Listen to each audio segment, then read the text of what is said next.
மகிஷமுகி வதம் கண்ட மணிகண்ட சுவாமி அவர் வாரானே வன்புலியும் ஏறியே மலை தாண்டி மடு தாண்டி கண் கண்ட தெய்வம் அவன் வாரானே பந்தளத்தை தேடியே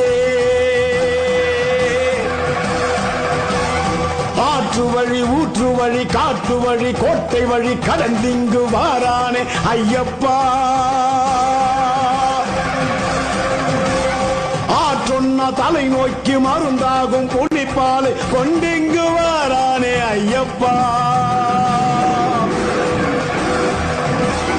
நடையதிர படையதிர எத்திசையும் அதிர குடியதிர குளம் அதிர கொற்றவனும் அதிர பரம்பொருளை இறை அருளை அரசி மனம் அறிய தவறுணர தலை கவிழ தண்டமிட்டு பணிய பந்தளமும் பணிய வந்த செயல் முடிய மணிகண்ட அவதார நோக்கமது நிறைய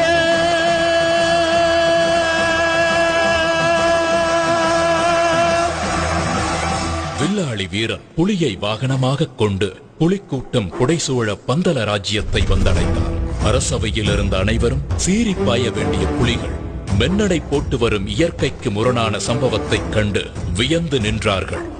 புலிப்பால் தேடச் சென்ற ஐயப்பன் இனி திரும்பி வரமாட்டான் என்று திடமாய் நினைத்திருந்த அமைச்சர் திடுக்கிட்டார். மன்னர் ராஜசேகரன் இரு கைகளையும் கூப்பி நெகிழ்ந்து போய் நின்றார். அவர் கண்களில் ஆனந்த கண்ணீர் வழிந்தது. தந்தையே, தாயின் தலைவலி தீர இது கொண்டு வந்துள்ளேன் புலிப்பால். இந்த அளவு போதாது என்று வைத்தியர் சொல்வாரானால் எவ்வளவு வேண்டுமானாலும் கலந்து கொள்ள இதோ புலி கூட்டமே என்னுடன் வந்துள்ளது. தாங்கள் கடவுளின் அவதாரம்தான் என்று நிச்சயம் நான் உணர்கிறேன். நாங்கள் ஏதாவது தவறு இழைத்திருந்தால் எங்களை மன்னித்து அருள வேண்டும் ஐயனே.